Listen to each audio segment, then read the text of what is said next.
Okay, so this is just gonna be my anti-spiritual video.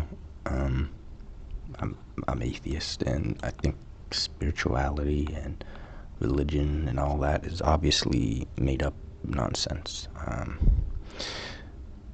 When someone says spiritual or supernatural, it's basically magical, and magic is clearly not real or true.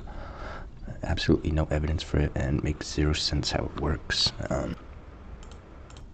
So if we take spirit from spirituality, then it's like, okay, so what is a soul or a spirit or any of this? And the answer is something like, oh, it's this ethereal, invisible thing that's you, but it's not natural, it's not physical or something, whatever. And it's ethereal and invisible. And you ever notice how all this spiritual stuff is all conveniently invisible? Like heaven and hell, they're these invisible spiritual realms that exist in reality, but like not in the universe, or like they exist outside the universe.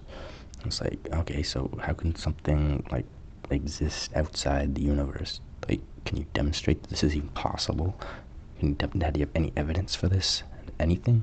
And they clearly don't. The God, devil, angels, demons, like all supernatural beings that you can't see, they're all conveniently invisible. But anyway, back to the soul.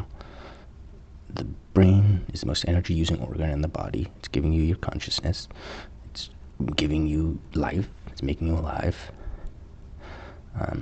But if we're some soul or spirit or whatever the hell that is, like what part of me is a brain and what part is a soul?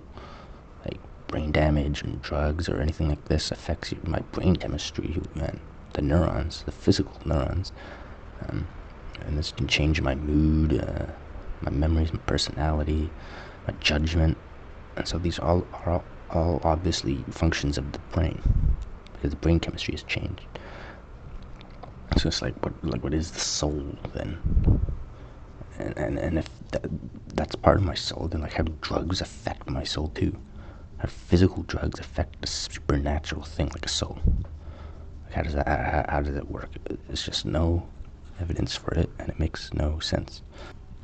In my eyes, you just have to look at the world with common sense, rationality, and it's clear that everything is natural, and there is no supernatural. I mean, the natural world is just forces. They have no brain. They don't understand justice or mercy. They're not smart. Zero brain.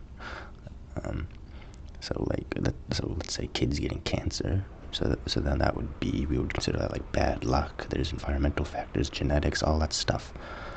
So yeah, there's no God. It's just natural. So yeah, the kid got cancer because it's a stupid world with natural forces, and that's why it happened.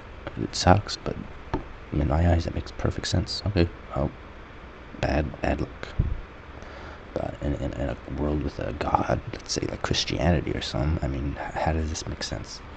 It's like, oh, well, God has to let kids get cancer because a magic rib woman and a magic dirt man ate a magical fruit from a magical tree, and now God has to torture us. But he's all loving, he's all perfect, he's all good, and God has to, like, what does that even mean? Like, he's God who made the rules of eating the fruit, who made the rules of the universe. He does. It's just like, how does this make sense to someone? And another reason, like, I'm not convinced of spirituality, and I'm convinced that it's only natural forces, is like, you just gotta look at like all the unintelligent design in the world.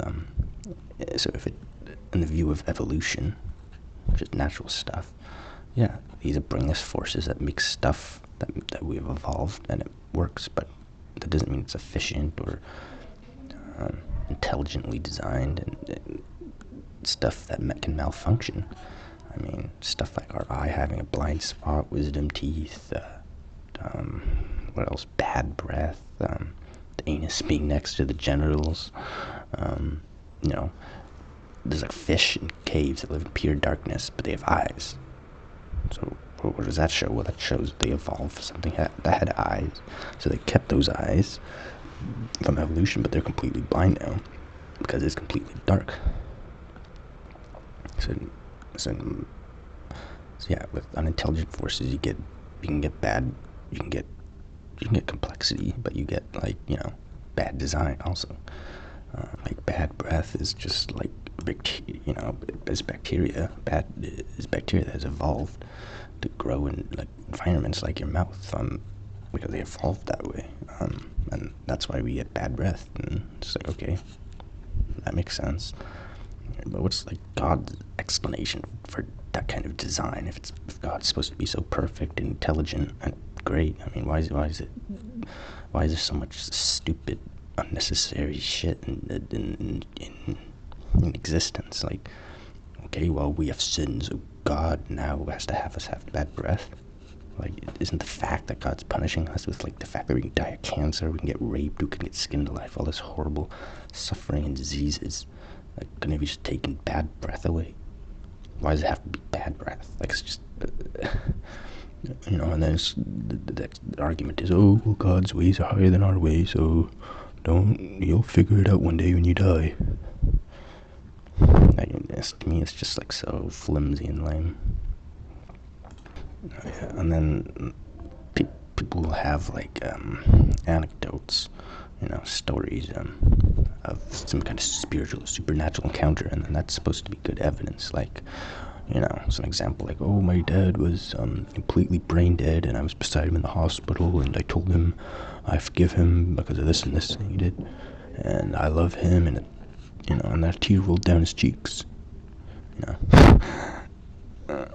And then that means there's a soul, because how could he be brain dead and that happen? Like, you just have to use reasoning, skepticism. Like, maybe he wasn't completely brain dead, even though that's what the doctor said. Maybe it was just a coincidence that a tear fell just then, or, you know, maybe you imagined it because of your grief or something. Like, you know, like stuff like carbon monoxide poisoning or stress or grief can alter your brain and make you think and act in ways that don't fit with reality, like just like there's hallucinations, deliriums, placebo effects, optical illusions, mirages. Like, your brain isn't some perfect arbiter of reality. So, like, why would I not immediately consider a natural explanation for something that seems supernatural? So, like, jumping to some unproven, contradictory thing, like there's another invisible, magical reality in reality, but there's no evidence for it, but it's there if you just gotta look. Like, it's silly. We've only been able to detect and verify the natural world. You know, so why would we ever consider spirituality as an explanation for anything? No natural explanation has ever been undone, overturned by a supernatural one. And a ton of supernatural explanations for stuff have been overturned by natural explanations.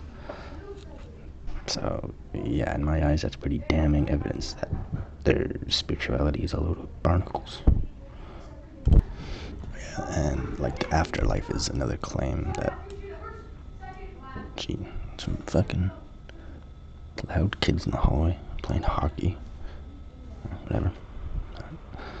Guess it is what it is, sorry. So, yeah, the afterlife. This is another claim. There's an afterlife.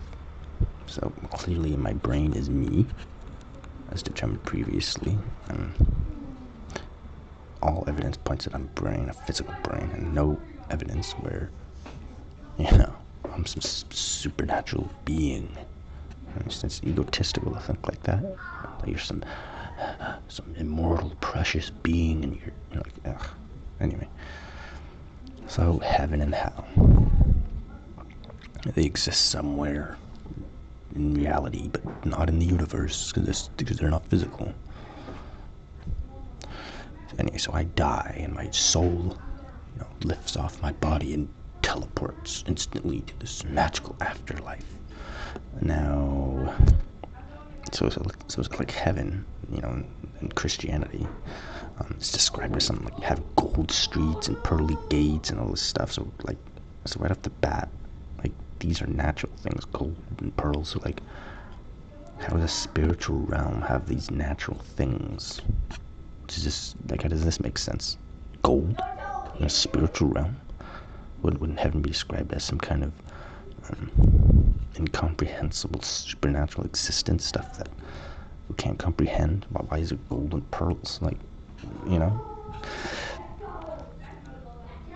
but now if you look at it as, okay, so the afterlife is made up, so why did people make this up? Oh, because they have some fear of death and they want to keep living after, keep living, some idea of being alive after dying and seeing their people that they care about again after they've died, and all this stuff. So you can see how this has been created by people's psychology, clearly made up nonsense. That's why there's stuff like fire and pain and hell. Like, fire is a natural thing, pain is your nervous system, your nerves. So how do fire and pain work in a supernatural realm if you're not a natural being anymore?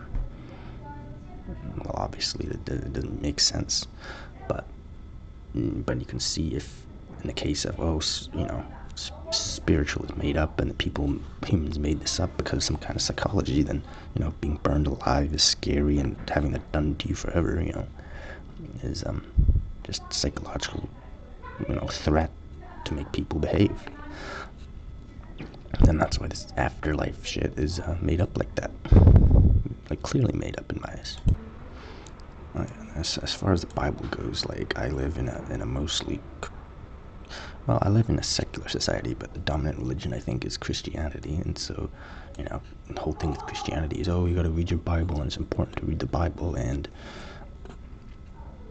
like, the more Bible I read, the more of these supernatural arguments I hear, the more I'm convinced that it's bullshit. I encourage atheist Christians to read the Bible, because if you think Christianity's full of shit and you read the Bible, now you're really going to be convinced of it, because that's how silly that shit is. I mean, one of the best stories in the Bible to question the legitimacy of the Bible is the Tower of Babel. I mean, if you've ever read that story, it's just, just completely contradictory, silly nonsense in that story. I think a stat said that 75% of Christians leave Christianity because they actually read their Bible instead of having a preacher preach the nice parts of the Bible.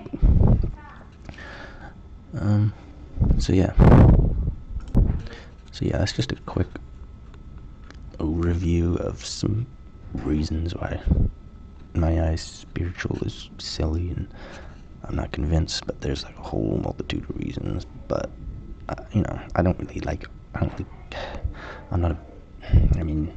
being anti-God and anti-spiritual is good, but to me it's just it's like arguing flat earth or something. It's just pointless. There's no, why do we have to debunk every silly made up, clearly imagined story out there? It's just silly. I'd rather argue things like right to die with someone that knows what reality is, instead of arguing this made up silly babble. Fuck. You need to apply skepticism, which is not believing something until there's been sufficient evidence shown to believe it. So you ask questions like, why do you believe this? How do you know this is true? How do you know the Bible is the Word of God?